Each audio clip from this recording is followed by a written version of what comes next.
کر کہ انداز وفا بن جا، کبھی خالد کبھی زرار سی جرأت بھی پیدا کر، کبھی صدیق سا عاشق کسی کا آسرا بن جا، نبی کے عشق میں حسان سا ماحول پیدا کر، نبی کے عشق میں حسان سا ماحول پیدا کر، کبھی ایمان کی آتش میں عمر کا دبدبا بن جا، اپنی ہر ایک صدا میں بلالی لحن پیدا کر، علی کا جوش بن جا، عثمان کی حیا بن جا، یہ دنیا انقلابی زندگی چاہتی ہے، اے انسان کچھ ایسا کام کر کہ زمانے سے جدا بن جا۔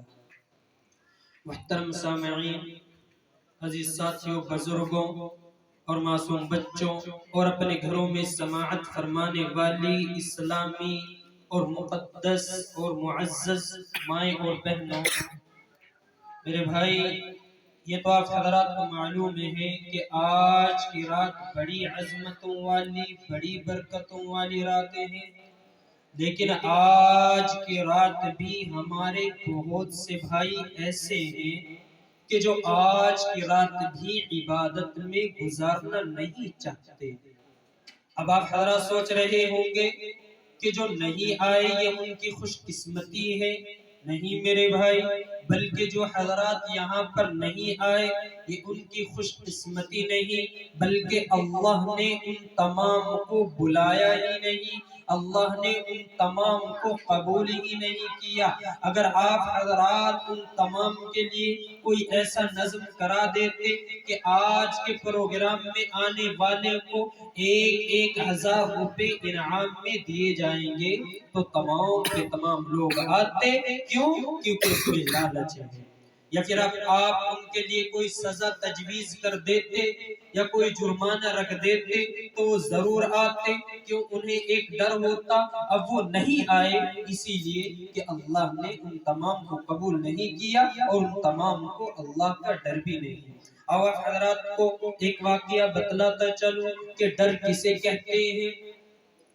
تو کہیں پر ایک پنڈت بیٹھے ہوئے تھے پیپل کے درخت کے نیچے۔ اب وہ بیٹھ کر کے پنڈت اپنی پوجا کر رہے تھے۔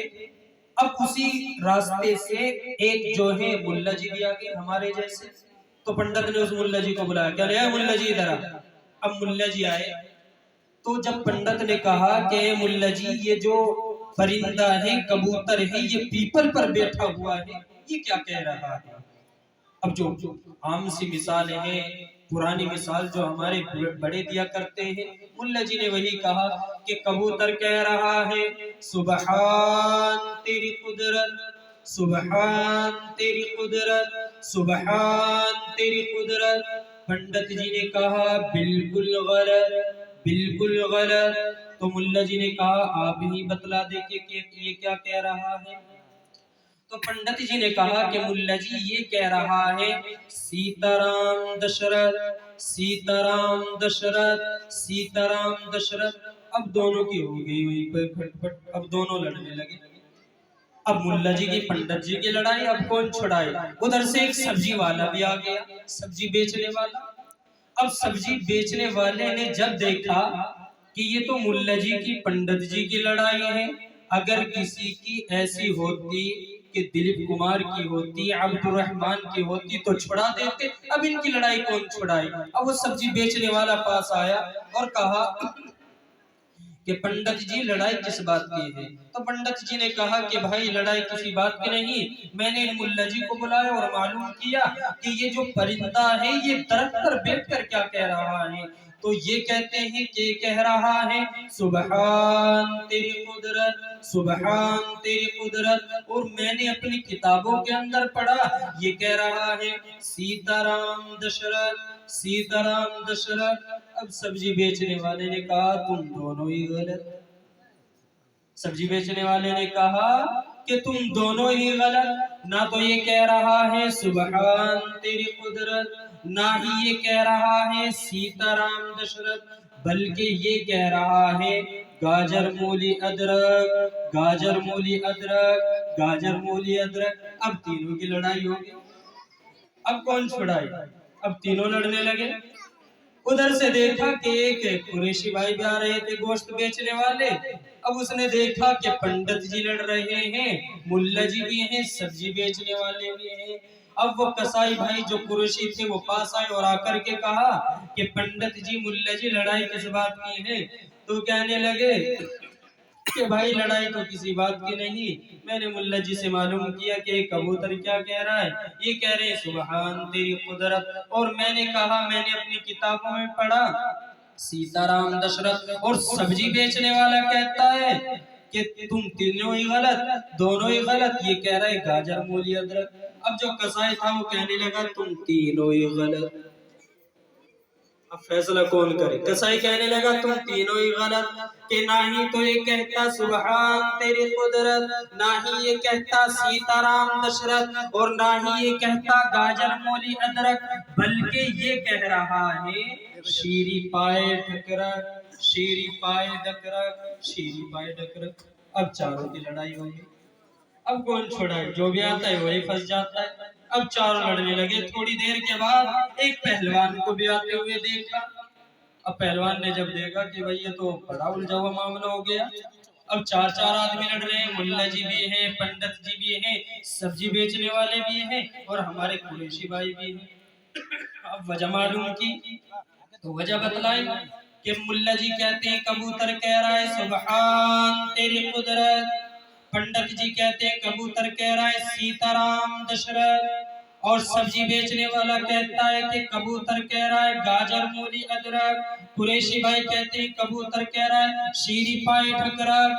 پہلوان کہنے لگا تم چاروں ہی غلط، پہلوان کہنے لگا تم چاروں ہی غلط، کہ چاروں میں سے کچھ بھی نہیں کہتا، بلکہ یہ کہہ رہا ہے اٹھک بیٹھک کسرت، اٹھک بیٹھک کسرت۔ اب یہ تو بات مان لو ورنہ یہ رکھا لٹ اور سب کے بجے گا اور سب کو ماننی پڑے گی۔ ان تمام نے اس بات کو ماننا، کیوں؟ کیونکہ ڈر کا لٹ تھا۔ ڈر کس چیز کا تھا؟ لٹ کا، کہ اگر پہلوان کی بات نہیں مانی، پنڈت جی کو بھی ڈر ہو گیا کہ کہیں لٹ نہ پڑ جائے، ملا جی کو بھی ڈر ہو گیا کہ کہیں بھائی لٹ نہ پڑ جائے، گاج سبزی بیچنے والے نے سوچا کہ بھائی کہیں سبزی بیچتے بیچتے آج یہاں گات نہ دب جائے، اسی طریقے سے کسائی تھا وہ سوچنے لگا کہ بھائی بات مان لی جائے، کہیں ایسا نہ ہو پہلوان لٹ پھیر دے۔ تو انسان جب مانتا ہے یا تو اسے خوف ہوتا ہے یا پھر اس کے دل میں شوق ہوتا ہے۔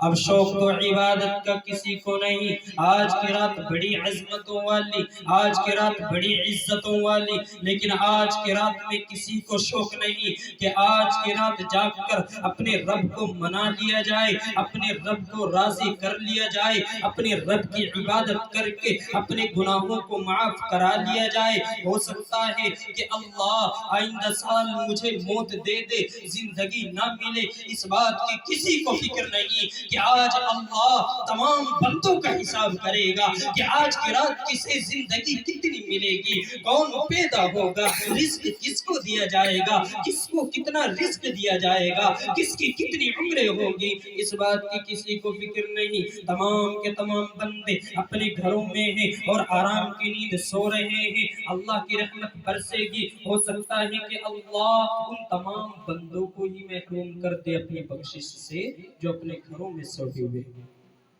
تو بہر کے میرے بھائی بڑی عزتوں والی، بڑی عظمتوں والی راتیں ہیں۔ میں نے خطبے کے دوران آپ حضرات کے لیے ایک آیت مبارکہ تلاوت کی۔ میرا اللہ ارشاد فرما رہا ہے یا ایھا الذین آمنوا قوا انفسکم واہلیکم نارا، اے ایمان والو بچاؤ اپنے آپ کو، بچاؤ اپنے آپ کو، اور صرف اپنے آپ کو نہیں بلکہ اپنے اہل و عیال کو بھی بچاؤ، اپنے گھر والوں کو بھی بچاؤ، اپنے ملنے جلنے والوں کو بھی بچاؤ، اپنے تمام کے تمام رشتہ داروں کو بچاؤ۔ کس چیز سے بچائے ربا؟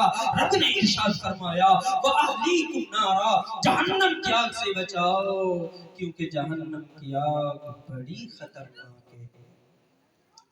اب ہم تمام کو خود بھی بچنا ہے اور اپنے اہل و عیال کو بھی بچانا ہے۔ جس بندے نے اس بات کو سمجھا وہ لرز گیا، جس نے اپنی ذمہ داری کو سمجھا وہ اپنے گھروں سے نکل گیا، اپنے رب کو راضی کرنے لگا، اپنے رب کو منانے لگا، اپنے رب کے سامنے سجدہ ریز ہو کر اپنے رب کے سامنے توبہ اور استغفار کرنے لگا۔ کیوں؟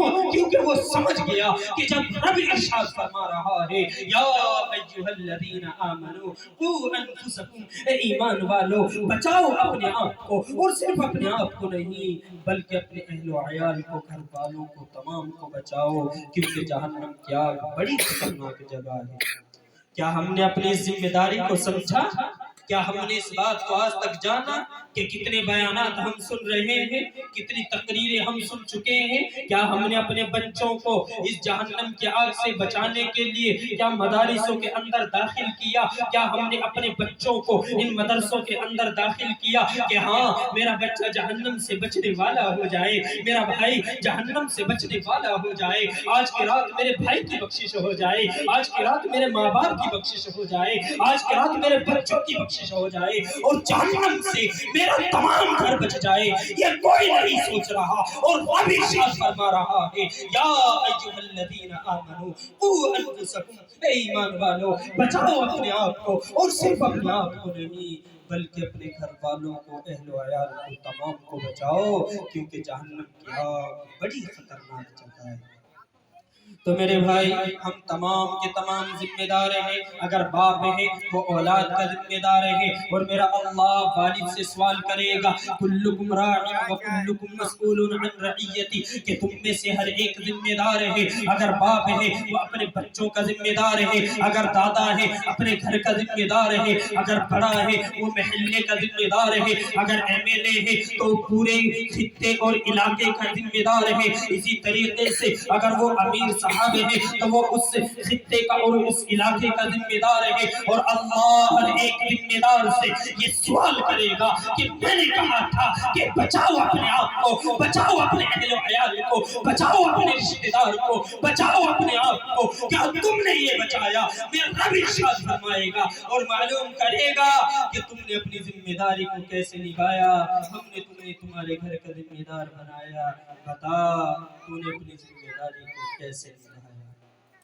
اب آپ حضرات کو ذمہ داری کے بارے میں بتلاتا چلوں۔ ایک نام آپ نے سنا ہوگا حضرت عمر ابن خطاب رضی اللہ عنہ کا۔ اللہ کے نبی کے زمانے کے بعد حضرت ابو بکر کا زمانہ آیا، ان کے بعد حضرت عمر کا زمانہ آیا۔ اگر میں یہ کہہ چلوں کہ اللہ کے نبی کے چاروں خلیفہ ذمہ داری میں پورے اترے، لیکن میں صرف ایک خلیفہ کا نام لے کر کے آیا، اس خلیفہ کا نام لے کر کے آیا کہ جس کے نام سے شیطان ڈرتا ہے، جس کے نام سے کفار آج بھی گھبراتے ہیں۔ عمر کا نام لے کر کے آیا، 22 لاکھ مربع میل کا حکمراں ہے، راتوں کو اٹھ کر کے روتا ہے، اور اس قدر روتا ہے کہ اپنی داڑھی کو آنسوؤں سے تر کر لیتا ہے، دہاڑے مار مار کر کے روتا ہے۔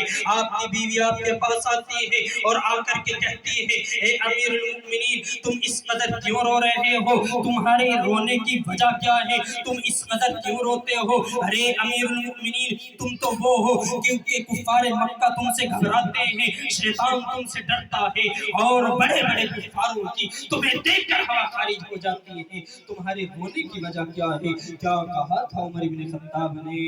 اے میری بیوی محترمہ کیا تو نہیں جانتی کہ اللہ نے مجھے 22 لاکھ مربع میل کا حکمراں بنایا؟ اگر آج دریائے دجلہ کے کنارے پر ایک کتا بھی پیاسا مر گیا، کہیں اللہ یہ سوال نہ کر لے اے عمر ہم نے تمہیں 22 لاکھ مربع میل کا حکمراں بنایا تھا، ہم نے تجھے 22 لاکھ مربع میل کی حکمرانی دی تھی، بتا تو نے اپنی ذمہ داری کو کیسے نبھایا؟ میں تو اس لیے روتا ہوں۔ کیا ہم نے اپنی ذمہ داری کو سمجھا؟ کیا ہمارے بچے تعلیم سے کتنے دور ہو چکے ہیں، یہ جہنم کے کتنے قریب جا چکے ہیں، یہ اپنی زندگی کو برباد کر کے کبھی جوئے اور سٹے میں لگ کر، کبھی جوئے میں لگ کر کے، کبھی فلموں میں لگ کر کے، کبھی موبائل پر انسٹاگرام اور ٹویٹر فیس بک، اسی طریقے سے گوگل اور طرح طرح کی بیماریوں میں ملوث ہو کر یہ جہنم کی طرف جا رہے ہیں۔ کیا ہم نے اپنی ذمہ داری کو سمجھا؟ کسی نے نہیں سمجھا۔ آج بچہ موبائل چلاتا ہے، باپ خوش ہوتا ہے، یہ نہیں جانتا کہ اللہ سوال بھی کرے گا۔ کہ تو نے اپنی ذمہ داری کو کیوں نہیں نبھایا۔ آؤ یہاں سے گفتگو اور کرنے چلا، وہی عمر ابن خطاب ہے، وہ راتوں کو اپنی گلیوں کا گشت لگاتا ہے اور گشت لگا کر کے دیکھتا ہے کہ کوئی بھائی بھوکا تو نہیں ہے، یا کوئی کتا یا پھر کوئی جانور پیاسا تو نہیں ہے۔ عمر ابن خطاب نے دیکھا کہ وہ گلیوں کے گشت پر ہیں اور دیکھا کہ ایک بوڑھی اماں ہے، عمر ابن خطاب کو برا بھلا کہہ رہی ہے، حضرت عمر کو جو ہے گالیاں دے رہی ہے اور بری طرح سے کوس رہی ہے۔ حضرت عمر اس کے پاس گئے اور جا کر کے کہا، اماں تم امیر المؤمنین عمر ابن خطاب کو کیوں گالی دے رہی ہو؟ بڑھیا نہیں جانتی تھی کہ یہی عمر ہے جو مجھ سے پوچھ رہے ہیں۔ کہنے لگی کہ عمر وہ ہے جو اچھا ذمہ دار معلوم نہیں ہوتا، اچھا امیر المؤمنین معلوم نہیں ہوتا، جس نے غریبوں کی پیاس کا پتہ نہیں، جس نے غریبوں کی بھوک کا پتہ نہیں۔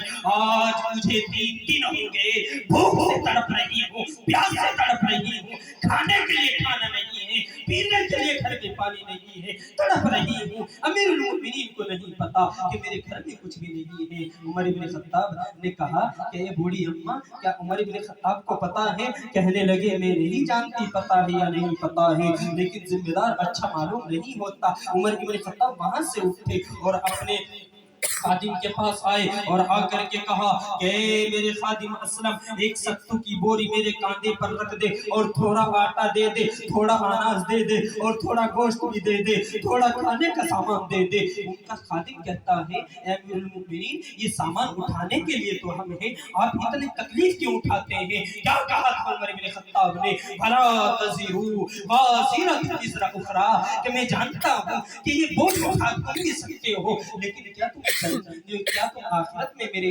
گناہوں کا بوجھ اٹھا سکتے ہو؟ کیا تم آخرت میں میری جگہ سجا لے سکتے ہو؟ انہوں نے کہا اے امیر المؤمنین ہم آخرت میں آپ کے گناہوں کا بوجھ اٹھا نہیں سکتے۔ تو عمر ابن خطاب نے کہا جب تم آخرت میں میرا بوجھ نہیں اٹھا سکتے تو پھر یہاں پر میرا بوجھ کیوں اٹھا رہے ہو؟ وہ سامان لے کر کے بوڑھی اماں کے پاس پہنچے اور جا کر کے بوڑھی اماں کے حوالے کر دیا۔ اتنی تھوڑی دیر کے بعد حضرت علی کرم اللہ وجہہ اور ایک اور صحابی وہاں سے گزرے اور زور سے سلام کیا، یا السلام علیکہ یا امیر المؤمنین۔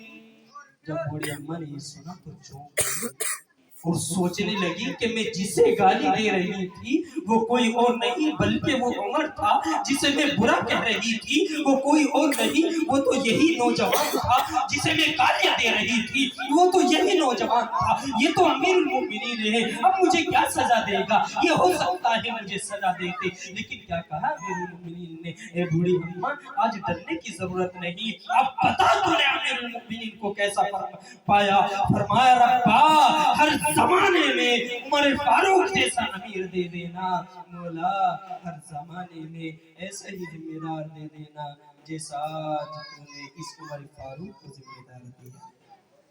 وہ تھے ذمہ دار، کیا ہم نے اپنی ذمہ داری کو سمجھا؟ بالکل بھی نہیں سمجھا۔ اور اسی پر بس نہیں، امیر المؤمنین نے کہا کہ بوڑھی اماں میں یہ نہیں چاہتا کہ آپ کل قیامت کے دن میرا دامن پکڑ لے، بلکہ ان صحابہ کو گواہ بنا لے اور مجھے ایک کاغذ پر لکھ کر کے دے دے، کل قیامت کے دن تو میرا دامن نہیں پکڑے گی اور مجھ سے نہیں کہے گی کہ تیری خلافت میں، تیری حکومت میں، تیری سلطنت میں، اور جب تو امیر المؤمنین تھا تیری حکومت میں ربا اس عمر فاروق کی حکومت میں ہوتی رہی، تو آج دامن پکڑ لے اور دامن پکڑ کے یہ یہاں لکھ کر کے دے دے کہ کل قیامت میں تو عمر فاروق کا دامن نہیں پکڑے گی۔ یہ تھا اللہ کا ڈر، یہ تھا جہنم کا خوف، یہ تھے ذمہ دار۔ اور آج ہم ذمہ دار ہیں کہ مدرسہ قریب میں ہے، اس مدرسے کی پرواہ نہیں کہ استادوں کی تنخواہ کیسے نکلے گی، بچوں کو زیر تعلیم داخل کرانا ہے مدرسے کے اندر، اس کی پرواہ نہیں، کسی چیز کی پرواہ نہیں، انسان اپنے کیے ہوئے میں لگا ہوا ہے۔ یاد رکھو اللہ کے نیک بندو، سب سے بڑا ذریعہ انسان کا جہنم سے بچنے کا یہ ہے کہ اپنے آپ کو، اپنے بچوں کو ان مدرسوں سے جوڑ لے، ان علماء سے جوڑ لے، ان حافظوں سے جوڑ لے، ان مدرسوں میں پڑھنے پڑھانے والوں سے جوڑ لے، ان کی قدر کر لے، ان مدرسوں سے تعلق بنا لے۔ رب کعبہ کی قسم اگر آج ان حافظوں سے تمہارا تعلق ہو جائے گا، ان علماء سے تمہارا تعلق ہو جائے گا، کل میرا اللہ ایک اعلان کرے گا، کہاں ہے وہ میرے بندے جو میرے علماء کو محبت کی نظر سے دیکھا کرتے تھے، میرے حافظوں سے محبت کیا کرتے تھے، میرے قاریوں سے، میرے قرآن کے پڑھنے والوں سے، میرے قرآن کے محبت کرنے والوں سے وہ محبت کیا کرتے تھے۔ جاؤ ان تمام بندوں کو بلا لو، انہیں جنت عطا کر دو، اس لیے عطا کر دو کہ وہ دنیا میں میرے قرآن کے پڑھنے پڑھانے والوں سے محبت کیا کرتے تھے، اور اس کے بدلے میں تم انہیں جنت عطا کر دو۔ اگر آج ہم ان علماء سے محبت کریں گے اور ان سے تعلق بنائیں گے، اب دل پر ہاتھ رکھ کر کے بتاؤ کہ میری اور آپ کی بخشش نہیں ہوگی، کیونکہ جس طریقے سے قرآن کریم کو دیکھنا اور پڑھنا ثواب، اسی طریقے سے ان علماء کو، ان قرآن کے پڑھنے والوں کو، ان قرآن کریم سے محبت کرنے والوں کو دیکھنا ثواب ہے۔ میرے بھائی ایک گفتگو یہاں سے کرنے چلا، میرا رب ارشاد فرما رہا ہے ثم اورثنا الکتاب الذین اصطفینا من عبادنا، کہ جب ہم اپنا قرآن تمہیں دیتے ہیں تو ہر کسی کو عطا نہیں کرتے، ہر کسی کو اپنا قرآن نہیں دیتے، بلکہ جب ہم نے اپنے قرآن دیا تو ہم نے بندوں کو منتخب کیا، ہم نے بندوں کا نچوڑ نکالا اور انہیں اپنے مدرسوں میں داخل کیا، انہیں اپنا قرآن عطا کیا اور ان کے سینوں میں ہم نے قرآن کریم عطا کر دیا۔ تو جب رب ان کی تعریف کر رہا ہے، ان بندوں کی، ان قرآن کریم کے پڑھنے پڑھانے والوں کی، تو ہمیں کتنی عزت کرنی چاہیے، کرنی چاہیے نہیں کرنی چاہیے، تعلق بنانا چاہیے نہیں بنانا چاہیے۔ اور جب رب دینے پر آتا ہے تو دور دراز حبشہ سے بلال کو بلاتا ہے، جب رب دینے پر آتا ہے حبشہ سے بلال کو بلایا، وہ مکہ کے رہنے والے نہیں، کالے ہوتے ہیں، موٹے موٹے ہوتے ہیں، رنگ کالا ہے، اسے جو ہے مکہ کے اندر بلایا، جفر کشی کے دور سے گزارا، تکلیفوں کے دور سے گزارا، پھر اپنا ایمان عطا کیا، سلمان کو بھارت سے بلایا، اسی طریقے سے شہیب کو روم سے بلایا، ایمان عطا کر دیا۔ جب رب دینے پر آتا ہے دور سے بلاتا ہے، اور جب رب محروم کرنے پر آتا ہے تو گھر میں بیٹھے بٹھائے آپ کے چچا ابو طالب کو ایمان سے محروم کر دیتا ہے، کر دیتے ہیں نا، کیونکہ رب کا قانون ہے، رب ایک ضابطہ بنا چکا ہے ثم اورثنا الکتاب الذین اصطفینا من عبادنا، ہم جسے چاہتے ہیں اسے عطا کرتے ہیں،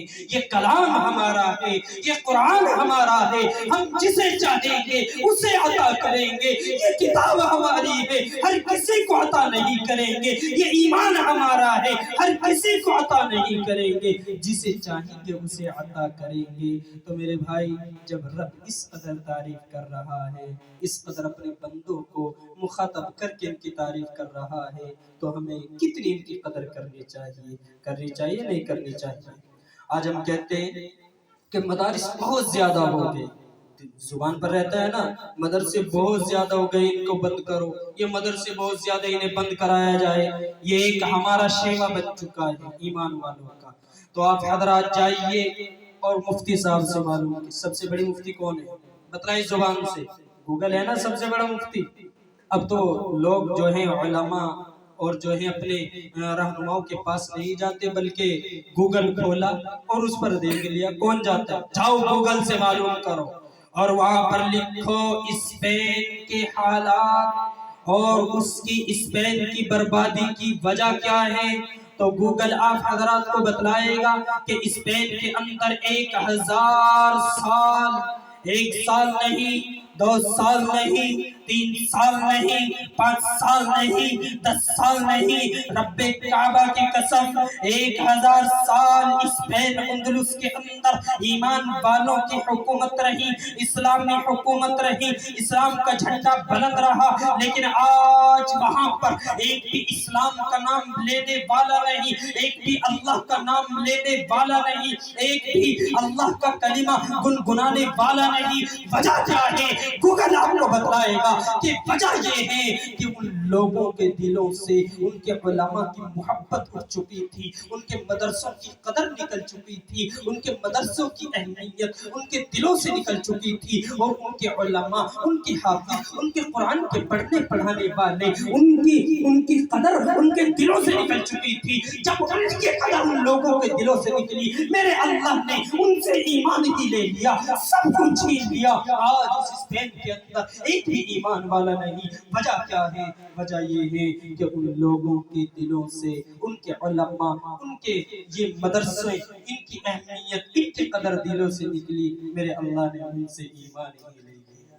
اور آج یہ ہمارے ملک کے اندر بھی ہو رہا ہے۔ آج ہم حافظوں کو دیکھتے ہیں، کوئی رسید لے کر کے آ جائے، چہرے کا رنگ بدل جاتا ہے کہ بھائی آگے چندہ کر رہے ہیں۔ بڑی بری حالت ہو جاتی ہے، بڑی مشکل سے 10 روپے نکالے، 20 روپے نکالے، وہ بھی بڑی تحقیقوں کے بعد۔ کہاں سے آئے ہو، کتنے بچے ہیں، کیسا ہے، تعام کا انتظام ہے، قیام کا انتظام ہے یا نہیں ہے، بہت ساری تحقیقوں کے بعد کتنے روپے نکلتے؟ 10 روپے نکلے، 20 روپے نکلے۔ یہ ہماری حالت ہے۔ یہ ہمارے دلوں سے اپنے علماء، ان مدرسے والوں کی، کہ اللہ نے آپ کی بستی کے اندر مدرسہ قائم کرا دیا، یہ اللہ کا احسان ہے۔ ورنہ اب سے 600 سال پہلے ابن بطوطہ دہلی کے اندر آیا، 600 سال پہلے کی بات بتلانے چلا، جب یہ دلی میں سور تھی اور صرف کچھ باغوں میں گھری ہوئی تھی، زیادہ بڑی دلی نہیں تھی۔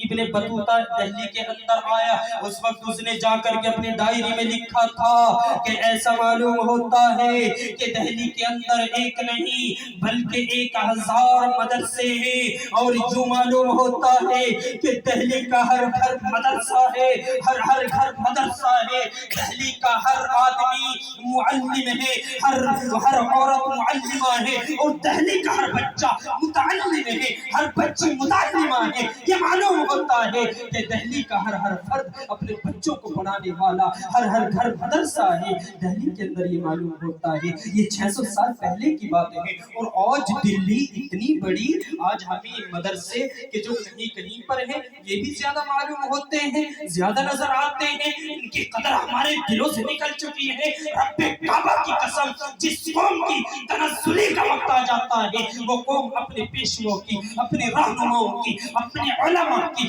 اپنے حافظوں کی، اپنے قرآن اور اپنے سمجھانے والوں کی قدر اپنے دلوں سے نکال دیتے ہیں، پھر اللہ اس قوم کو تباہ اور برباد کر دیتے ہیں، ذلت و رسوائی میں پہنچا دیتے ہیں، پستہ حالی کے اندر پہنچا دیتے ہیں، ان کے کاروبار کو ختم کر دیتے ہیں، ان کی عزتوں کو ختم کر دیتے ہیں، ان پر ظالم بادشاہ مسلط کر دیے جاتے ہیں، جو آج ہمارے ساتھ ہو رہا ہے۔ اور اگر اب بھی ہم نہ سدھرے، اپنا تعلق ان علماء سے نہ بنایا، اپنا تعلق ان قرآن کے پڑھنے پڑھانے والوں سے نہ بنایا، تو میرے بھائی یاد رکھو، وہ دن دور نہیں کہ ہم سب کو ہندوستان سے جو ہے ایسے ہی نیست و نابود ہونا پڑے گا جیسا کہ پولس کے اندر سے مسلمان ہوئے۔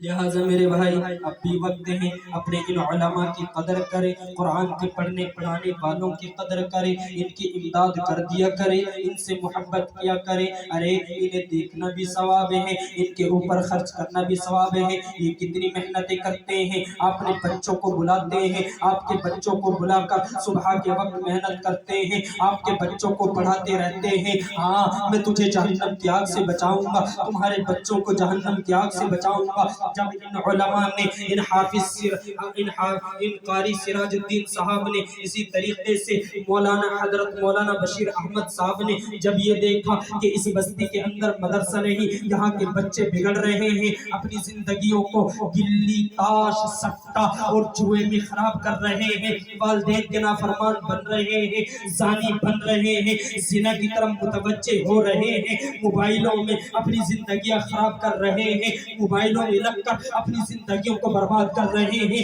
کوئی فیس بک میں لگا ہوا ہے، کوئی ٹویٹر میں لگا ہوا ہے، کوئی انسٹاگرام میں لگا ہوا ہے، کوئی گوگل پر چیٹنگ کر رہا ہے، اسی طریقے سے بہت سارے ذرائع سے موبائل میں اپنی زندگی برباد کر رہا ہے۔ تو ان حافظ سراج الدین صاحب نے اور ان حضرت مولانا بشیر احمد صاحب نے جب یہ دیکھا کہ یہاں کے بچے بگڑ رہے ہیں اور جہنم کے قریب ہو رہے ہیں، انہوں نے محنت کر کے کے آپ کی بستی کے اندر یہ مدرسہ قائم کرا دیا۔ ربا اس مدرسے کو ترقی دے دینا، ان کی محنتوں کو قبول کر لینا۔ میرے بھائی یہ آپ کی بھلائی کے لیے کیا، آپ کے بچوں کی بھلائی کے لیے کیا، ورنہ انہیں کوئی غرض بھی نہیں ہے، ان سے آپ زیادہ تنخواہ بھی نہیں دیتے، ذرا سی تنخواہ میں کام چلا لیتے ہیں۔ اب آپ حضرات دیکھیں کہ 7-8 ہزار میں ہمارا کیا ہوتا ہے، اپنے بچوں کا ناشتہ ہی ہو جاتا ہے، ناشتہ بھی صحیح سے نہیں ہوتا، اور یہ اپنے مہینے کا گزارا کر لیتے ہیں۔ کس کے لیے؟ آپ کے بچوں کے لیے، کہ آپ کے بچے جہنم سے بچنے والے ہو جائیں اور والدین کے فرمانبردار ہو جائیں۔ لہذا میرے بھائی اپنے ان علماء کی قدر کریں، اپنے اس مدرسے کی قدر کریں، اور اللہ ارشاد فرما رہا ہے، میرے رب نے ارشاد فرمایا کہ جس نعمت کا شکر ادا نہیں کیا جاتا وہ نعمت چھین لی جاتی ہے۔ یہ مدرسہ آپ کی بستی کے اندر، یہ حافظ قاری سراج الدین صاحب یا آپ کی بستی کے اندر، یہ حضرت مولانا بشیر احمد صاحب یا آپ کی بستی کے اندر اللہ کی ایک نعمت ہے، اللہ نے آپ کو نعمت دی، ان کی قدر کرے۔ کہیں ایسا نہ ہو کہ اللہ اس قدر کو چھین لے، آپ سے اس مدرسے کو لے لے۔ اور میرے بھائی مفکر اسلام حضرت مولانا علی میاں ندوی رحمت اللہ علیہ فرماتے ہیں کہ مدرسہ پاور ہاؤس کی طرح ہے۔ پاور ہاؤس جانتے ہو؟ بجلی گھر کو کہتے ہیں، بہت ساری خطے کو اپنے اندر جذب کر لیتا ہے، لائٹ سپلائی کرتا ہے، جس سے ہمارے گھروں کی بہت ساری چیزیں جو ہیں اس میں سدھار میں آتی ہیں۔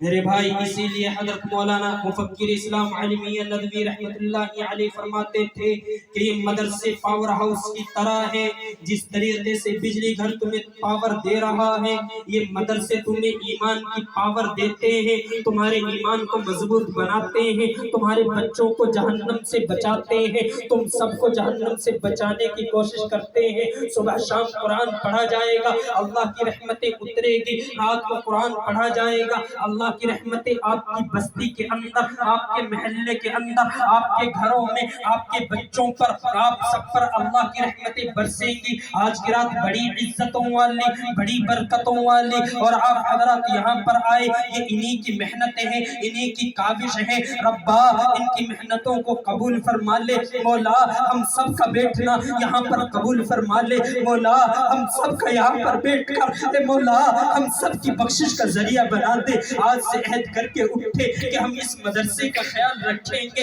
ان قرآن کے پڑھنے پڑھانے والوں کا خیال کریں گے، ان سے محبت کریں گے، ان سے بغض و عداوت نہیں کریں گے، انہیں حقارت کی نظر سے نہیں دیکھیں گے، بلکہ اگر آئیں گے تو ان سے محبت سے ملا کریں گے۔ آؤ ایک گفتگو یہاں سے کرنے چلا، ایک بندہ تھا وہ حافظوں سے محبت کیا کرتا تھا، جہاں کہیں بھی قرآن کے پڑھنے والے، قرآن کے پڑھانے والے، قرآن سے محبت کرنے والے، قال قال رسول اللہ کی صدا بلند کرنے والے اسے ملتے، وہ اپنے گھر بلا کر کے لاتا، اپنا رومال محبت سے بچھا دیتا اور ناشتے پانی کا انتظام کرتا، ان کا اچھے سے خیال رکھتا، اور جب وہ ان کا خیال رکھتا ان حافظوں کا، ان علماء کا، تو پھر رب نے اس سے وہ مقام عطا فرمایا۔ روایتوں کے اندر ہے کہ اس بندے کو موت آنے سے پہلے، جو حافظوں کا خیال رکھا کرتا تھا، موت آنے سے پہلے اللہ نے اس کی آل و اولاد میں 27 حافظ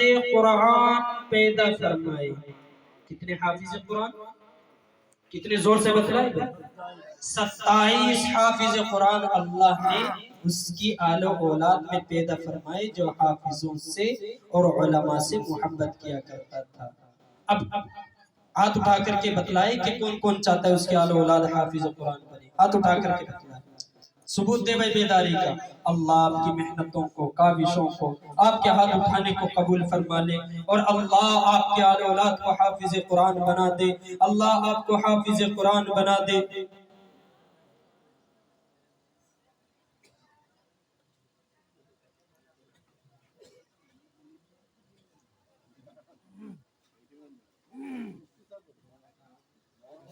انشاءاللہ یہ تو آج بڑی محبتوں والے لوگ مجھے ملے، اللہ ان کی محبتوں کو قبول فرما لے۔ یہ تو سننے والے لوگ ہیں، اللہ ان کے سننے کو، بیٹھنے کو، ان کے سمجھنے کو، اور اللہ جو کہا گیا انہیں قبول فرما کر اللہ آپ سب کی آل و اولاد میں حافظ قرآن پیدا فرما دے۔ کہہ دو آمین۔ آمین کہہ دو بھائی زور سے، آمین۔ اللہ آپ کے بیٹھنے کو قبول آگے آ جاؤ آپ بھی ابا جی، یہاں پہ بیٹھ جائے آ کر کے، آ جائے آگے آ جائے جو کھڑے ہوئے ہیں۔ تو میرے بھائی یہ حافظ قرآن، یہ مدارس ہمارے لیے نعمت ہے، ان کی قدر کرے۔ اب ایک گفتگو کرنے چلا، اگر ان کی قدر معلوم کرنا چاہتے ہو جاؤ ان ممالک کے اندر جاؤ جہاں پر یہ قرآن نہیں ہے، قرآن کے پڑھنے والے مدرسے اور یہ مدارس نہیں ہیں، ان سے معلوم کرو ان حافظوں کی جو ہے قدر۔ ایک نام آپ نے سنا ہوگا حضرت مولانا سالم رحمت اللہ علیہ، ان کے صاحبزادوں میں حضرت قاری عاصم عمر رحمت اللہ علیہ، وہ اپنا واقعہ لکھتے ہیں کہ میں ایک مرتبہ امریکہ کے اندر مقیم تھا، امریکہ کے اندر رہا کرتے تھے، وہ اپنا واقعہ لکھتے ہیں کہ جب میں امریکہ کے اندر رہا کرتا تھا تو ایک دن جمعے کا وقت آیا، میں نے سوچا جمعے کی نماز ادا کر لی جائے، ہو سکتا ہے کہ دوبارہ جمعہ نصیب ہو یا نہ ہو۔ تو کہتے ہیں کہ میں نے بڑی تلاش کی لیکن کہیں پر نہ مساجد نظر آئی، نہ مدرسہ، نہ کہیں ایسی جگہ ملی جہاں پر جمعے کی نماز ادا کی جائے۔ وہ فرماتے ہیں کہ مجھے پتا چلا کہ جمعے کی نماز دور دوسرے شہر میں ہوتی ہے، میں نے وہاں کا ٹکٹ خریدا، ہوائی جہاز کا ٹکٹ خریدا اور وہاں پر پہنچا، ہوائی جہاز میں بیٹھا، وہاں پر اترا، ایک ٹیکسی والے کو بلایا اور ٹیکسی والے کو بلا کر کے کہا کہ بھائی تمہیں معلوم ہے کہ یہاں فرائیڈے کے دن، جمعے کے دن کچھ لوگ اکٹھے ہوتے ہو، جبے کبے والے، کرتے پائجامے والے، جمعے کی نماز ادا کرتے ہو، کیا تمہیں ایسی جگہ پتا ہے؟ تو ٹیکسی والے شناسا تھا، جانتا تھا کہ ہاں میں جانتا ہوں، آپ حضرت میری ٹیکسی میں بیٹھیے، میری ٹیکسی کا بل پے کیجئے، میں آپ کو وہاں پر لے کر کے چلوں گا۔ قاری عاصم رحمت اللہ علیہ فرماتے ہیں کہ میں اس کی ٹیکسی میں بیٹھ گیا، وہ ٹیکسی والا چلا اور دور لے جا کر کے ایک گھر کے اندر مجھے وہاں پر اتار دیا۔ قاری عاصم عمر رحمت اللہ علیہ فرماتے ہیں میں اندر گیا، جا کر کے دیکھا بہت سارے لوگ تھے اور جمعے کی نماز ہونے کو بالکل تیار تھے، بالکل تیار جمعے کی نماز۔ قاری عاصم رحمت اللہ علیہ فرماتے ہیں کہ جمعے کی نماز ہوئی، امام محترم جو ہے اپنے حجرے سے باہر آئے، اپنے کمرے سے، اور سیدھے آ کر کے مصلی پر کھڑے ہو گئے۔ نہ جمعے کی جو خطبے کی اذان ہوتی ہے نہ وہ اذان ہوئی، نہ خطبہ ہوا اور نہ ہی تکبیر اولیٰ ہوئی۔ امام صاحب کھڑے ہوئے اور امام صاحب نے آ کر کے اللہ اکبر کہہ کر کے نیت باندھ لی۔ میں بھی، قاری صاحب فرماتے ہیں میں بھی پیچھے تھا، میں بھی دیکھتا رہا کہ کیا ماجرا ہے۔ تو قاری عاصم رحمت اللہ علیہ فرماتے ہیں کہ جب اس امام صاحب نے قرآن پڑھا، سورہ فاتحہ پڑھی، اب سورہ فاتحہ کے بعد کوئی سورت ملانی تھی کہیں سے بھی قرآن میں، پھر امام صاحب نے سورہ فاتحہ پڑھی اور رکوع میں چلے گئے۔ یعنی سورہ فاتحہ کے بعد سورت ملانی تھی لیکن امام صاحب نے سورہ فاتحہ پڑھی، سورہ فاتحہ پڑھ کر اس کے بعد سورہ فاتحہ پڑھی اور رکوع میں چلے گئے، رکوع کیا، دونوں سجدے کیے، پھر کھڑے ہو گئے قیام کے لیے، پھر جو ہے کھڑے ہو گئے اور سورہ فاتحہ پڑھنا شروع کر دیا۔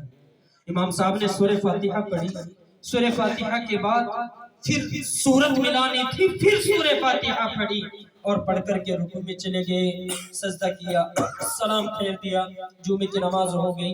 میں کھڑا ہوا، میں نے کہا کہ جمعے کی نماز ادا نہیں ہوئی۔ اب تمام کے تمام لوگ مجھے حیرت سے دیکھنے لگے۔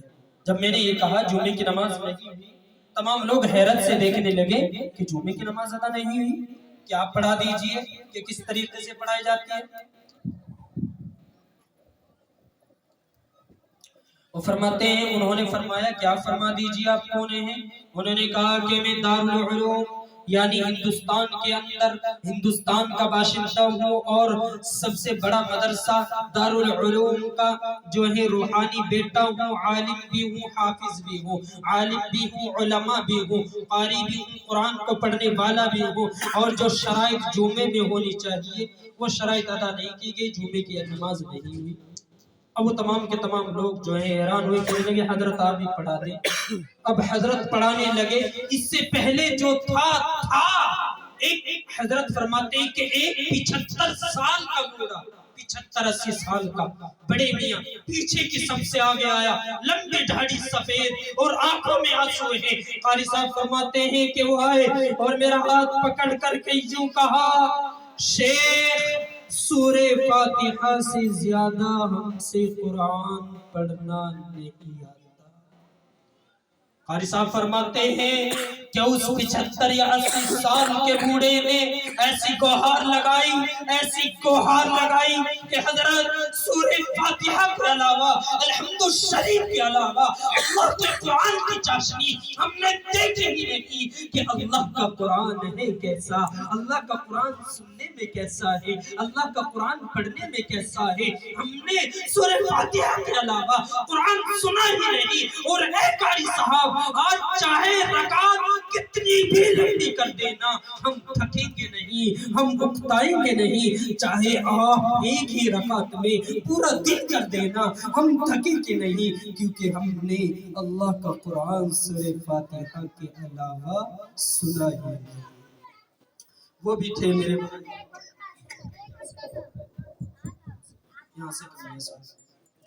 میرے بھائی، وہ لوگ بھی ہیں جو اللہ کے قرآن کو سننے کو ترس رہے ہیں، اللہ کے قرآن کو پڑھنے کے لیے ترس رہے ہیں، اللہ کے قرآن کو آغوش میں لینے کے لیے تڑپ رہے ہیں۔ اور آج ایک ہم ہے کہ اللہ کا قرآن پڑھنے پڑھانے والے علماء اور جہاں پر پڑھا جاتا ہے وہ مدارس ہمارے سامنے ہیں، آج ان کی قدر ہمارے دلوں میں نہیں، ان کی عزتیں ہمارے دلوں میں نہیں، ان کی عظمتیں ہمارے دلوں میں نہیں، اور دل کے اندر یہ خیال ہے کہ مدرسے بہت ہو چکے ہیں، انہیں بند کرا دیا جائے۔ رب کعبہ کی قسم کھا کر کے آج یہ فقیر یہ اعلان کر کے جاتا ہے، اور دل کی تختی پر لکھ لینا، اگر یہ مدارس آج ہندوستان کے اندر نہیں رہے، کان کھول کر کے سن لو، ہمارا وجود نہیں رہے گا، مسلمانوں کا وجود ختم ہو جائے گا۔ شاعر کہتا ہے حقیر سمجھ کر انہیں حقیر سمجھ کر نہ گل کرو یارو،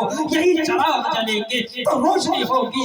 یہ تمہاری ملت کی، تمہاری برادری کی شان و شوکت ہے، ان کی قدر کو جاننا ہے۔ جاؤ ہندوستان ہی نہیں بلکہ ان تمام انصاف پسند ممالک کی در و دیوار سے پوچھو جو حق کہتے ہیں اے تاریخ تجھے تیری عزت کا واسطہ، اے تاریخ تجھے تیری صداقت کا واسطہ بتلا انقلاب کے دوران علماء کی کیا قربانی ہے۔ تو تاریخ کہے گی کہ انہی پر دین کی بقا کا انحصار ہے۔ اگر دین باقی ہے ان علماء کی بدولت ہے، اگر دین باقی ہے ان قرآن کے پڑھنے پڑھانے والوں کی وجہ سے ہے۔ اگر یہ نہ رہیں گے یہ دنیا باقی نہ رہے گی، یہ پہاڑ روئی گالوں کی طرح اڑتے ہوئے نظر آئیں گے، یہ تمام چیزیں فنا ہو جائیں گی، کچھ بھی باقی نہیں رہے گا۔ لہٰذا میرے بھائی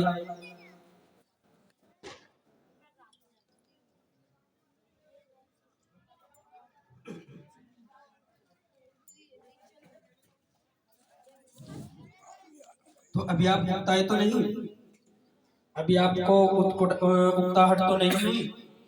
ہاتھ اٹھا کر کے بتائیں کہ کون کون تھک گیا بیان سن کر؟ تھک گئے؟ اچھا اللہ قبول فرمائے۔ تو سننے میں اچھا لگ رہا ہے؟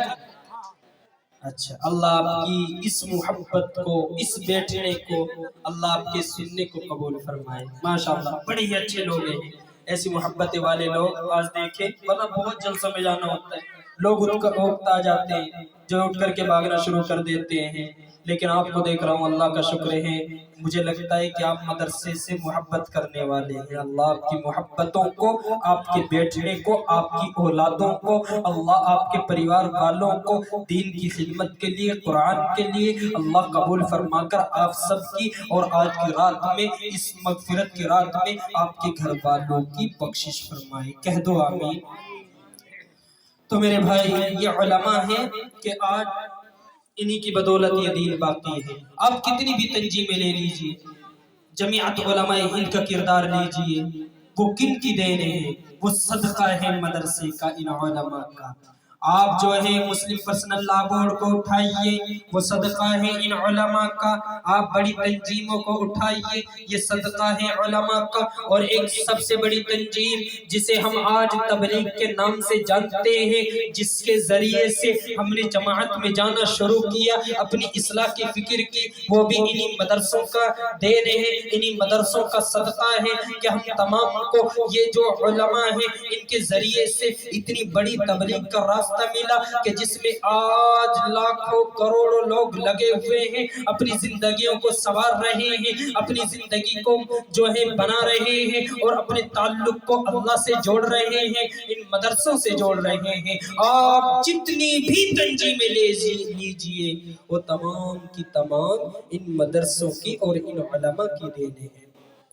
آپ نے ایک نام سنا ہوگا، حضرت مولانا قاسم نانوتوی حجت الاسلام کے لقب سے ملقب ہوئے ہیں، بڑے اللہ والے جنہوں نے دارالعلوم قائم کر دیا دیوبند کے اندر کہ آج پوری دنیا میں اپنی تعلیم بکھیر رہا ہے اور دنیا کے ہر خطے میں، ہر علاقے میں وہاں کا پڑھا ہوا طالب علم پہنچا ہوا ہے۔ ان کا نام آپ نے سنا ہوگا، جب وہ پڑھا کرتے تھے اور پڑھ کر کے گھر آئے تو ان کے والد نے ان کو بلایا اور کہا اے قاسم کان کھول کر کے سن لو، اللہ تجھے تین چیزیں عطا کرے گا۔ اے قاسم اللہ تجھے تین چیزیں دے گا لیکن تینوں چیزیں میرے کسی کام کی نہیں۔ اے قاسم اللہ تجھے عزت بھی دے گا، وہ میرے کسی کام کی نہیں۔ اللہ تجھے شہرت بھی دے گا، وہ میرے کسی کام کی نہیں۔ اللہ تجھے دولت بھی دے گا، وہ میرے کسی کام کی نہیں۔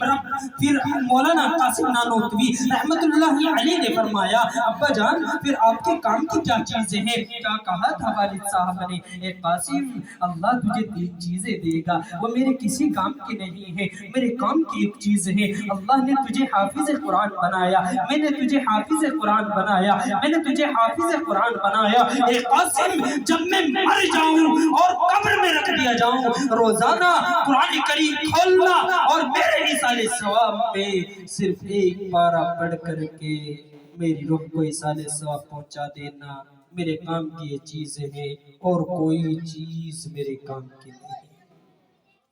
میرے بھائی اگر آج یہ بچے ہمارے مدرسوں سے جڑ کر حافظ قرآن بن گئے، یہ ہماری بخشش کا ذریعہ بنیں گے، یہ ہمارے لیے قرآن پڑھا کریں گے، یہ ہمارے لیے ایصال ثواب پہنچایا کریں گے۔ ورنہ آپ حضرات غور کریں کہ آج ہم اپنے بڑوں کو کتنا ایصال ثواب کرتے ہیں، سال میں ایک بار قرآن خوانی کرائی، صرف پھر پورے سال کے لیے بھول گئے۔ اگر یہی بچے آپ کے حافظ قرآن بن گئے، علماء دین بن گئے، علماء کرام بن گئے، قرآن کے پڑھنے پڑھانے والے بن گئے، رب کعبہ کی قسم جب تک یہ بچے قرآن کو پڑھتے رہیں گے، قرآن کو پڑھاتے رہیں گے تو یاد رکھو ایمان والو، چاہیے ثواب پہنچائے یا نہ پہنچائے، میرا اللہ آپ کو ثواب ضرور پہنچائے گا، آپ کی روح کو سکون ضرور دے گا، آپ کی قبر کو جو ہے جنت کا باغ ضرور بنائے گا، آپ کو جنت میں اعلیٰ علیین ضرور عطا کرے گا اور کہے گا کہ تو اپنے بچے کو حافظ قرآن بنا کر کے آیا تھا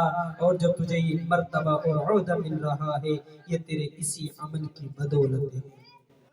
میرے بھائی آپ حضرات کسی بھی اللہ والے کا کردار لیجئے، خواجہ قطب الدین بختیار کاکی آپ ہی دہلی کے رہنے والے تھے، وہ اللہ والے بنے، وہ ان مدرسوں کے ذریعے سے، گھر والوں کے ذریعے سے، اسی طریقے سے ایک نام اور لے کر کے آیا حضرت بایزید بستامی رحمت اللہ علیہ، ربا ان کی قبر پر کروڑوں درود نازل کر دینا، ربا ان کی بخشش کر دینا۔ میرے بھائی خواجہ قطب حضرت بایزید بستامی رحمت اللہ علیہ جب دنیا میں آئے اور جب چلنے پھرنے اور بولنے کے لائق ہو گئے، والدہ نے ہاتھ کو پکڑا اور مدرسے میں لے گئی اور مدرسے میں جا کر کے استاد محترم سے کہا اے استاد محترم میں نہیں جانتی حافظ کیا ہوتے ہیں، میں نہیں جانتی علماء کیا ہوتے ہیں، میں نہیں جانتی مفتی کیا ہوتے ہیں، اے استاد محترم میرے بچے کو آپ اللہ کا ولی بنا دینا، میں نہیں جانتی حافظ کیا ہوتے ہیں، میں نہیں جانتی علماء کیا ہوتے ہیں، مجھے تو صرف یہ پتا ہے کہ میرے بچے کو ولی بنا دینا، اور جب تک میرا بچہ بایزید بستامی ولی نہ بن جائے میرے بچے کو گھر آنے کی اجازت نہیں، گھر اسے نہ بھیجنا، جب اللہ کا ولی بن جائے تب گھر بھیجنا، اس سے پہلے گھر نہ بھیجنا۔ اب کسی نے ایسا کیا؟ اب تو بچوں کو مدرسے کے اندر لے کر کے جاتے ہیں، تھوڑی دیر کے بعد دوسرا پہنچ گیا، حضرت چھٹی دے دو، شادی میں جانا ہے، بیاہ میں جانا ہے، حضرت وہاں پر حادثہ ہو گیا، مجھے اپنے بچے کو لے کر کے جانا ہے۔ یہ ہمارا حال ہے۔ اور وہ تھی اکلوتا بیٹا، صرف ایک بچہ، بڑی دعاؤں کے بعد ملا، بایزید بسطامی، والدہ محترمہ مدرسے کے اندر چھوڑ کر کے آئی اور یوں کہہ دیا کہ جب تک یہ ولی نہ بن جائے، جب تک یہ ولایت کا پرچم ہاتھ میں نہ لے لے، اللہ انہیں ولی نہ بنا دے، گھر آنے کی اجازت نہیں، گھر نہیں بھیجنا، گھر آنے کی اجازت نہیں۔ یاد رکھو ایمان والو، اگر آج یہ چاہتے ہو کہ آپ کا بچہ خواجہ قطب الدین بختیار کاکی بنے، خواجہ معین الدین چشتی بنے، حضرت بایزید بسطامی بنے، اگر یہ چاہتے ہو کہ آپ کے بچے ان بڑے اللہ والوں کی طرح بن جائے، تو اپنے بچوں کو ان مدرسوں میں جوڑے، ان مدرسوں میں ڈالے، اور اپنے بچوں کو چھٹی نہ دلائے، اپنے بچوں کی ذرا سے بہانے پر چھٹیاں نہ کرایا کرے۔ ایسا کرو گے بچے کا من پھٹے گا، اس کا پڑھائی سے من ہٹے گا، پڑھائی سے برکتیں اٹھ جائیں گی، اور جو استاد محترم کی ایک خاص نظر ہوتی ہے وہ بھی بچے سے ہٹ جائے گی۔ استاد سوچے گا کہ یہ تو چھٹی لینے پر رہتا ہے،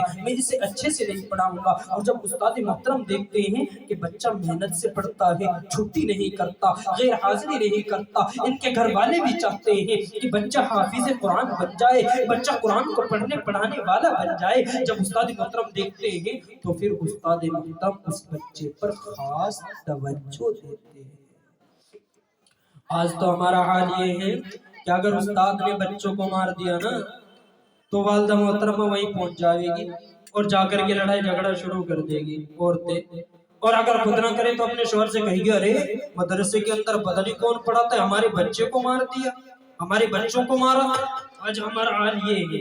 یاد رکھو ایمان والو، جن بندوں نے اپنے بچوں کے استادوں کی بے قدری کی اور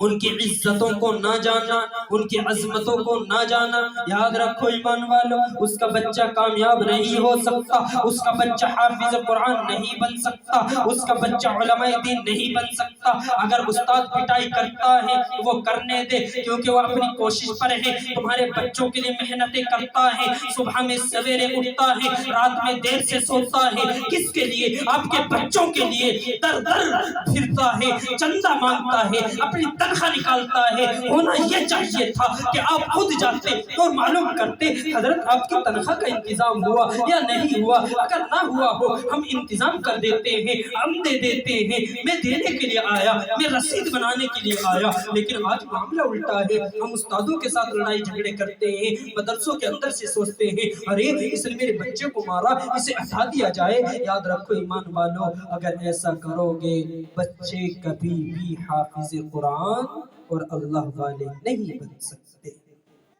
اگر یہ چاہتے ہو کہ بچے حافظ قرآن بن جائے، قرآن سے محبت کرنے والے ہو جائیں، اور جو ہے حافظ قرآن کے ساتھ علماء دین بھی ہو جائے، تو ان مدرسوں کی اور ان قرآن کے پڑھنے پڑھانے والوں کی قدر کیجئے۔ اب آپ حضرات کو بتلانے چلا، حضرت بایزید بسطامی چھوٹے سے تھے، مدرسے کے اندر والدہ محترمہ چھوڑ کر کے آ گئی اور استاد سے کہہ دیا جب تک ولی نہ بن جائے گھر آنے کی اجازت نہیں، بایزید بسطامی کو گھر نہیں بھیجنا۔ بایزید بسطامی ہے، چھوٹے سے ہے، 5-6 سال کی عمر ہے، 1 مہینہ گزرا، 2 مہینہ گزرا، والدہ کی یاد آئی، استاد محترم کے پاس آئے اور آ کر کے کہا استاد محترم ماں کی یاد آتی ہے، ماں سے ملنا ہے، مجھے ماں کے پاس جانا ہے۔ اب استاد محترم نے کہا کہ بیٹا اگر ایسا کرو گے تم کیسے پڑھ پاؤ گے، تمہاری والدہ نے منع کیا۔ اب استاد نے بچنے کے لیے کہا کہ تم جو ہے یہاں سے الف لام میم سے لے کر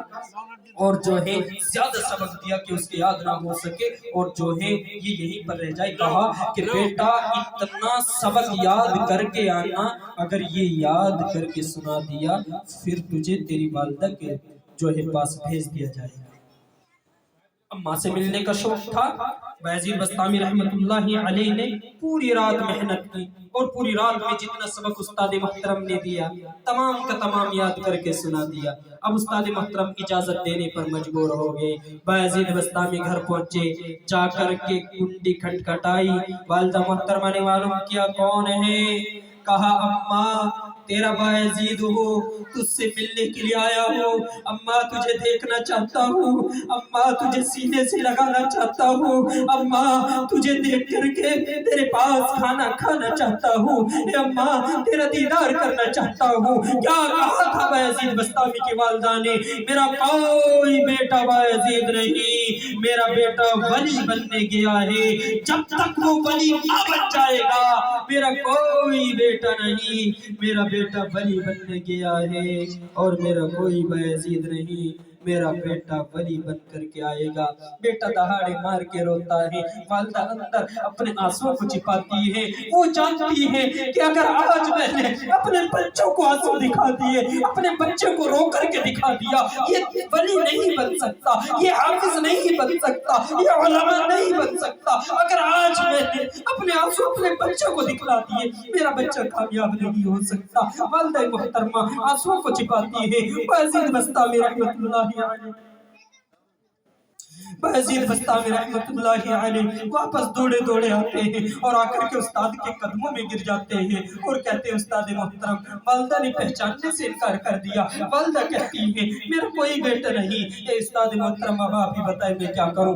استاد کہتے ہیں کہ بیٹا اب تو پڑھنا شروع کر۔ بیٹا پڑھنا شروع کرتا ہے، 1 سال گزر گیا، 2 سال گزر گئے، 3 سال گزر گئے، والدہ سے نہیں ملے، 4 سال گزر گئے، والدہ سے نہیں ملے، 5 سال گزر گئے، والدہ سے نہیں ملے، 10 سال گزر گئے، والدہ سے نہیں ملے، 15 سال گزرے، والدہ سے نہیں ملے۔ روایت کے اندر ہے، کتابوں کے اندر لکھا گیا کہ 27 سال کے بعد، 27 سال کے بعد، 27 سال کے بعد آپ کے استاد محترم سوئے ہوئے ہیں، خواب میں اللہ کے نبی کی زیارت ہوتی ہے۔ اللہ کے نبی خواب میں آئے اور آ کر کے کہا اے باعزید بسطامی کے استاد، باعزید اب اللہ کا ولی بن چکا ہے، یہ ایسا بن گیا ہے جیسا اس کی والدہ اس کی ماں چاہتی تھی، اب باعزید کو اس کے گھر بھیج دو، ابھی اللہ کا ولی بن چکا ہے۔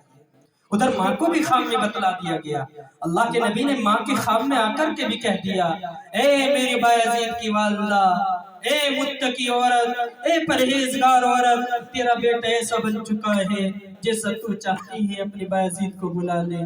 اب والدہ دروازہ کھول کر ہار لیے ہوئے کھڑی ہے، اب دروازہ بند نہیں۔ ادھر سے باعزید بسطامی والدہ سے ملنے کے شوق میں 27 سال کے بعد گھر پہنچے۔ والدہ نے جا کر کے سینے سے لگا لیا اور کہا اے بیٹا میں جانتی تھی تو پہلے بھی آیا تھا، تو پہلے بھی آیا تھا، تو پہلے بھی رویا تھا، لیکن اے بیٹا اگر اس دن میں تجھے سینے سے لگا لیتی، تجھ سے تیری پڑھائی کے معاملے میں محبت دکھا دیتی، تجھ سے محبت کر لیتی، تو یاد رکھے باعزید تو ایسا نہ بن سکتا تھا جیسا آج تو بن کر کے آیا۔ اے باعزید اب تو ایسا بن چکا ہے جیسا میں چاہتی ہوں۔ کیا ہم نے اپنے بچوں کے ساتھ یہ کیا؟ کیا ہماری مائیں بہنیں کیا اپنے بچوں کے ساتھ یہ کرتی؟ کوئی نہیں کرتا، کوئی نہیں حافظوں کا خیال کرتا، کوئی اپنے بچوں کو پڑھانا نہیں چاہتا۔ سب سوچتے ہیں کہ وہ پڑھائے گا جو غریب ہے، میں تو مالدار ہوں کالج کے اندر پڑھاؤں گا۔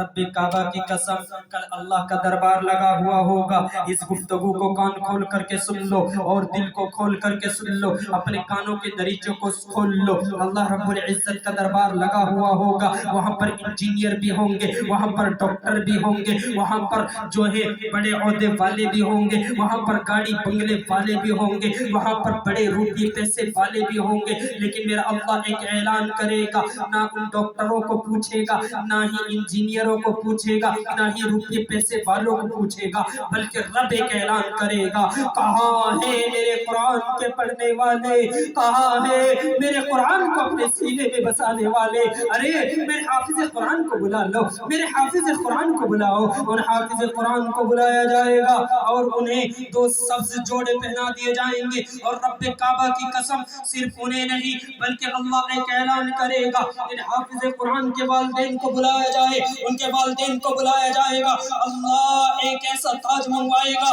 محققین حضرات نے لکھا اور علماء تفسیر کرتے ہیں کہ وہ تاج جو ان حافظوں کے والدین کو پہنایا جائے گا وہ تاج نہیں بلکہ اس تاج کا ایک موتی مفسرین حضرات لکھتے ہیں اگر ایک موتی اس دنیا کے اندر آ جائے، یہ دنیا بیچ کر، یہ انسان بیچ کر، یہ سونا چاندی بیچ کر، یہ زمین، اس تمام ہوئے زمین کو بیچ کر اگر استاد کی ایک موتی کی قیمت ادا کرنی چاہے تو ایک موتی کی قیمت ادا نہیں کر سکتی۔ اللہ اتنا قیمتی موتی پہنائے گا اور پھر اللہ اعلان کرے گا کہ یہ تو حافظ قرآن کے والدین ہوں گے۔ اب ان لوگوں کو بلایا جائے جو انہیں محبت کی نظر سے دیکھا کرتے تھے، جو ان پر خرچ کیا کرتے تھے، جو ان کی امداد کیا کرتے تھے، جو ہے ان کا خیال رکھا کرتے تھے، انہیں بلایا جائے گا۔ میرا اللہ انہیں بھی دو سبز جوڑے پہنائے گا اور پھر جو والدین اپنے بچوں کو حافظ قرآن بنا چکے ہوں گے، حافظ قرآن بنا کر کے جائیں گے، وہ گناہگار بھی ہوں گے، وہ جوئے سٹے والے بھی ہوں گے، وہ گناہوں میں اپنی زندگیوں کو برباد کر کے جانے والے بھی ہوں گے۔ میرا اللہ اعلان کرے گا کہ اس کے والد کے اعمال ایسے نہیں کہ اسے جنت دے دی جائے، بلکہ یہ جوئے کا عادی تھا، یہ سٹے کا عادی تھا، یہ سود کا عادی تھا، یہ اپنے ماں باپ کی نافرمانی کیا کرتا تھا۔ ایک اسٹیمپ لایا جائے اور جہنم کی مہر اس پر اسٹیمپ کر دی جائے اور پھر جو ہے جہنم کی مہر اس پر لگا دی جائے گی، لیکن ان کے بچے حافظ قرآن ہوں گے، وہ کھڑے ہو جائیں گے اور کہیں گے ربا یہ میرے وہی ماں باپ ہیں جو دنیا میں میرے حافظ بننے کا ذریعہ بنے تھے۔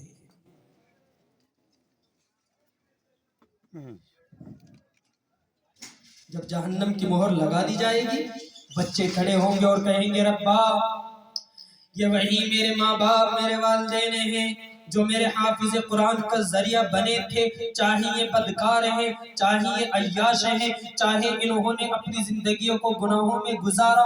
جب حافظ قرآن یہ کہیں گے کہ ربا یہ میرے والدین ہیں، یہ میرے حافظ قرآن بننے کا ذریعہ بنے، تو پھر رب ارشاد فرمائے گا کہ جہنم کی مہر ہٹا دی جائے اور ان کے کاغذ پر جنت کی مہر چسپاں کر دی جائے اور انہیں جنت عطا کر دی جائے، جنت میں بھیج دیا جائے۔ پھر تمام کے تمام لوگوں کا فیصلہ ہوگا، وہاں پر وہ لوگ بھی ہوں گے جو حافظ قرآن سے محبت کیا کرتے تھے، ان علماء کا خیال رکھا کرتے تھے، ان مدرسوں کا خیال رکھا کرتے تھے۔ رب کعبہ کی قسم یہ حافظ سراج الدین جیسے آپ کے بچوں کے لیے محنت کرنے والے، یہ مولانا بشیر جیسے آپ کے بچوں کے لیے محنتیں کرنے والے، یہ کھڑے ہو جائیں گے اور کھڑے ہو کر کے کہیں گے مولا ربا جب تو سب کی بخشش کر رہا ہے، اے مولا ان لوگوں کی بھی بخشش کر دے جب ہم دنیا میں تھے، ان لوگوں کی بھی بخشش فرما دے مولا جو لوگ ہمارے اوپر خرچ کیا کرتے تھے اور ہمیں محبت کی نظر سے دیکھا کرتے تھے۔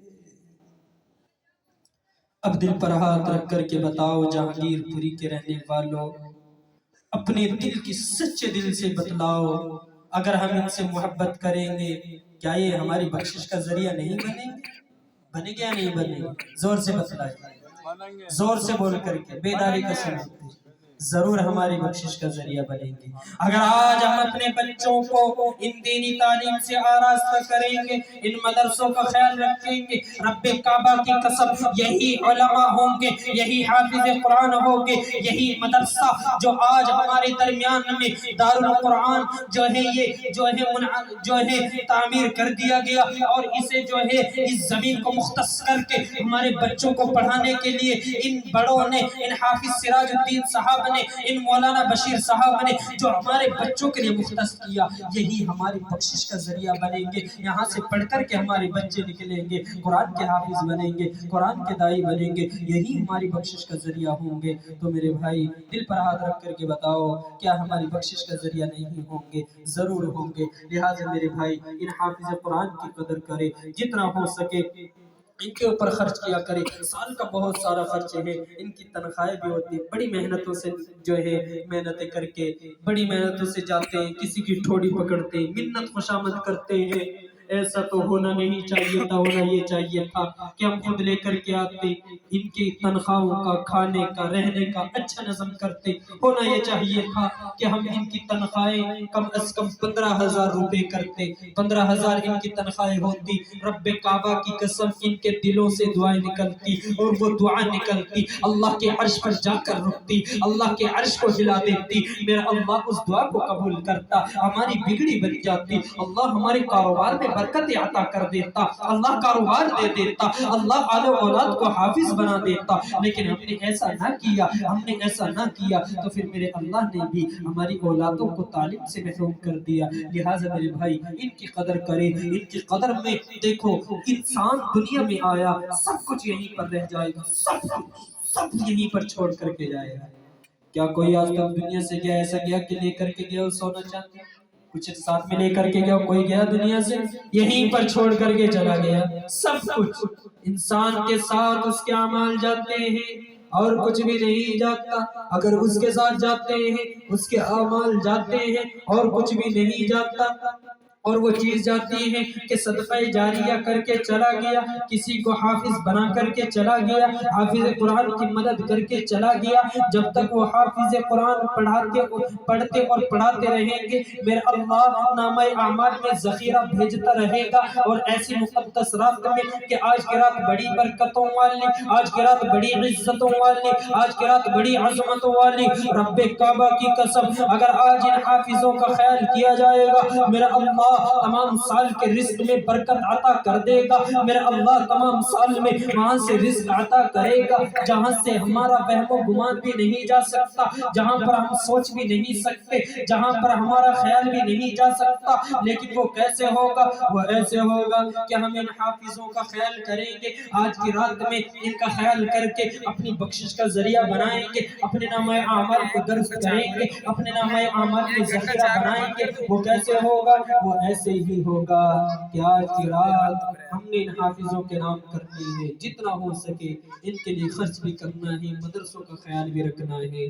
تو ہاتھ اٹھا کر کے یہ ثبوت دے کہ مدرسے کا خیال کون کون رکھیں، ہاتھ اٹھا کر کے بتلائے بھائی سبھی بھائی، دیکھو کچھ کا اٹھتا ہے کچھ کا نہیں اٹھتا، سبھی ہاتھ اٹھا کر کے بتلائے ان حافظ قرآن کا، قرآن کے پڑھنے پڑھانے والوں کا خیال رکھیں گے انشاءاللہ۔ اچھا چلو اللہ آپ کے اس جو ہے خیال کو قبول فرمائے، آپ کے جذبے کو قبول فرمائے، آپ کی محنتوں کو قبول فرمائے۔ اب ان حافظ قرآن کے لیے اگر میں کوئی سوال کروں آپ پورا کر سکتے کریں گے؟ ہاتھ اٹھا کر کے بتلائے کریں گے تو سب سے پہلے بتلائے صرف ایک سوال، زیادہ نہیں، 11,000 روپے کوئی ہے کہ جو ان حافظ قرآن مدرسے کے لیے آج یہاں پر دے؟ ہے کوئی اس پورے مجمع میں سے؟